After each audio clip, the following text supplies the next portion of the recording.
અમદાવાદમાં પનઘટ ગ્રુપ દ્વારા ગરબાની તૈયારીઓ કરવામાં આવી રહી છે। દર વખતની જેમ આ વખતે પણ નવા સ્ટેપ સાથે પરંપરાગત ગરબા તેમજ ટ્રેડિશનલ પ્રાચીન અને અર્વાચીન ગરબાનો સમન્વય સાથે જ ત્રણ તાળી, ચપટી અને હિંચ જેવા ભૂલાયેલા સ્ટેપ કરતા ખેલૈયાઓ નજરે પડ્યા છે। નવરાત્રિ પર્વનું હિન્દુ ધર્મમાં ઘણું મહત્વ રહેલું છે। માં અંબાના 9 દિવસ 9 સ્વરૂપની પૂજા કરવામાં આવે છે। આ પવિત્ર અવસર પર માં અંબેના 9 રૂપની આરાધના કરવામાં આવે છે, તેથી જ તેને નવરાત્રિ કહેવામાં આવે છે।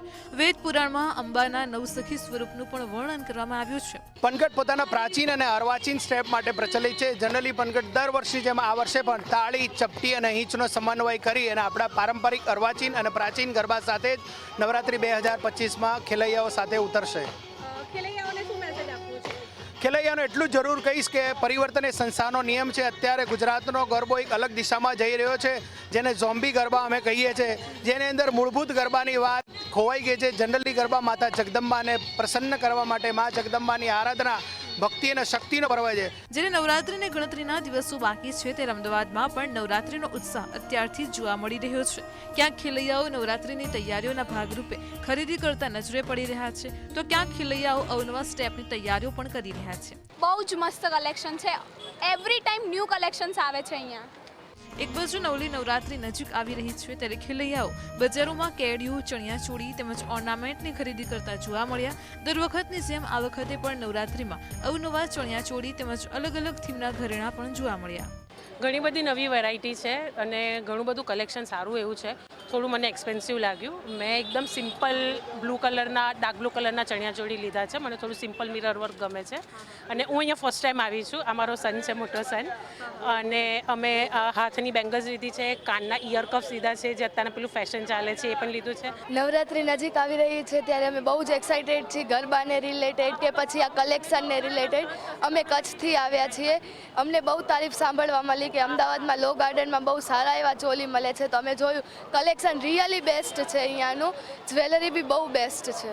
નવરાત્રિ એ ભક્તિ અને ભાવ તેમજ માની આરાધના કરવા માટેનું પર્વ છે, ત્યારે નવરાત્રિમાં પણ ભારતીય સંસ્કૃતિની ઝાંખી તેમજ દેવી શક્તિના 9 સ્વરૂપોની પૂજા અર્ચના કરવામાં આવશે। ત્યારે નવરાત્રિની તૈયારીઓ પૂરજોશમાં ચાલી રહી છે। માં અંબાની આરાધના કરવાનું પર્વ એટલે નવલી નવરાત્રિ, અને નવલી નવરાત્રિને હવે જ્યારે ગણતરીના જ દિવસો બાકી છે ત્યારે અમદાવાદમાં પણ ખેલૈયાઓ જે છે તે ગરબાના સ્ટેપ જે છે તે કરી રહ્યા છે। અને આ નવરાત્રિની જે ઉજવણીનો ઉત્સાહ હોય છે તે અનેરો હોય છે, કારણ કે માં અંબાની આરાધના પણ કરવાની હોય છે અને ગરબા પણ રમવાના હોય છે। ત્યારે પનઘટ ગ્રુપ દ્વારા અત્યારે હાલ પ્રી નવરાત્રિનું સેલિબ્રેશન કરવામાં આવી રહ્યું છે અને આ વખતે તેઓ જે નવા સ્ટેપ પર ગરબે ઘૂમવાના છે તે સ્ટેપ અત્યારે હાલ જોવા મળી રહ્યા છે। આપ જોઈ શકો છો કે નવરંગી આભલા ઓઢીને આ ગુજરાતણ જે છે તે ગરબે ઘૂમી રહી છે। ત્યારે અલગ અલગ પ્રકારના જે લહેરિયાઓ પણ જોવા મળી રહ્યા છે, કેડિયા પણ જોવા મળી રહ્યા છે ને ગુજરાતી આપણો જે પરંપરાગત પોશાક જે છે ચણિયાચોળી તે પહેરીને અત્યારે હાલ ખેલૈયાઓ જે છે તે ગરબે ઘૂમી રહ્યા છે। પહેલાં તો નવરાત્રિ નજીક આવી રહી છે તો કેટલો ઉત્સાહ છે? અમને ઉત્સાહ બહુ જ છે। અમે છેલ્લા 3 મહિનાથી અમે એની પ્રેક્ટિસ કરી રહ્યા છે। બધું ચણિયાચોળીનું પ્રેક્ટિસ બી કે સ્ટેમિના વધે અમારો, એ બધું જ કરી રહ્યા છે। અને જેવી નવરાત્રિ આવશે બસ ખાસ પ્રાચીન અને અર્વાચીન જે ગરબાના સ્ટેપ છે એ તમારામાં જોવા મળી રહ્યા છે, તો પનઘટ ગ્રુપની આ ખાસિયત છે, શું કહેવું? પનઘટ ગ્રુપની ખાસિયત એ છે કે હજી પણ જે પ્રાચીન ગરબા છે, જે ઓથેન્ટિક ગરબા જે કહે છે, એ હજી પણ જળવાઈ રહ્યા છે। આપણે પનઘટ ગ્રુપની ખાસિયત છે કે જે પરંપરાગત ગરબા છે તેના સ્ટેપ શીખવાડવામાં આવે છે। જે બિલકુલ પરંપરા વર્ષોથી ચાલી રહી છે। નવા સ્ટેપ્સ તો આવતા જ રહેશે, પણ પરંપરા જાળવવી એ બહુ જ જરૂરી છે।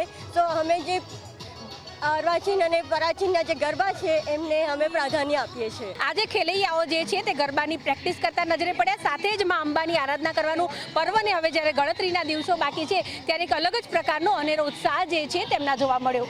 ખાસ કેમેરા પર્સન બિપિન અમીન સાથે અનિતા પરમાર, મંતવ્ય ન્યૂઝ, અમદાવાદ।